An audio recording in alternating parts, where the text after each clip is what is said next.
अब हम नए साल में प्रवेश कर चुके हैं, जहां 2023 का कभी गम कभी खुशी में बीता, तो इस साल भी बहुत कुछ अच्छा होने की उम्मीद है। 2024 में कई ऐसी घटनाएं होने वाली है जिस पर हर भारतवासी की नज़र होगी। राम मंदिर का उद्घाटन एक ऐसा ऐतिहासिक पल होगा जो इतिहास के पन्नों में दर्ज होगा।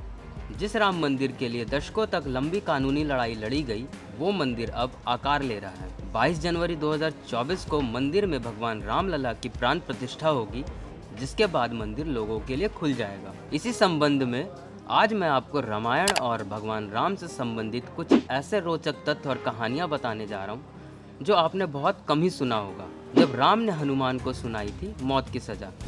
जी हाँ, आपने सही सुना।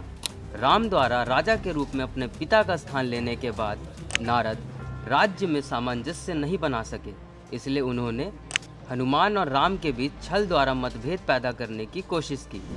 जब ऋषि दरबार में उपस्थित हुए तो नारद ने हनुमान को विश्वामित्र को छोड़कर सभी ऋषियों का अभिवादन करने के लिए कहा, क्योंकि वह जन्म से ऋषि नहीं थे। इस तरह विश्वामित्र और अन्य ऋषि क्रोधित हो गए।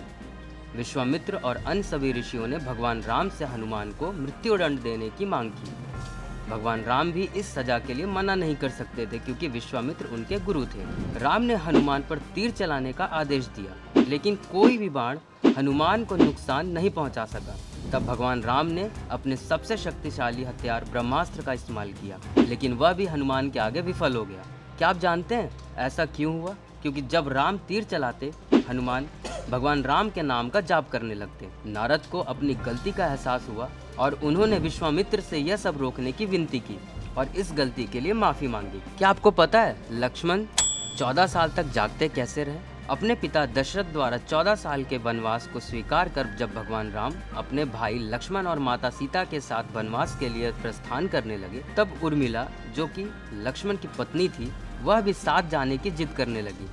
लेकिन लक्ष्मण ने उन्हें घर पर रहने के लिए मनाया, क्योंकि वह राम और सीता को सभी खतरों से बचाना चाहते थे। इसलिए उन्होंने नींद की देवी निंद्रा से संपर्क किया और उसे अगले 14 वर्षों तक निंद्रा नहीं लेने की बात कही। निंद्रा ने आज्ञा दी कि किसी को संतुलन बनाने के लिए उसकी ओर से सोना होगा, तो लक्ष्मण ने उन्हें इसके लिए उर्मिला पर विचार करने के लिए कहा।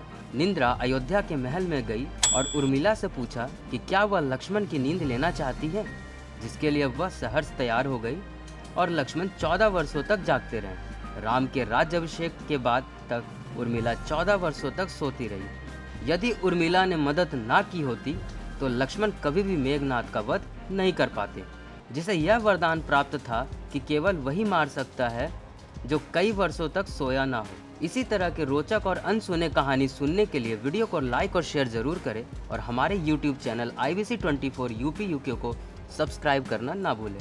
नमस्कार।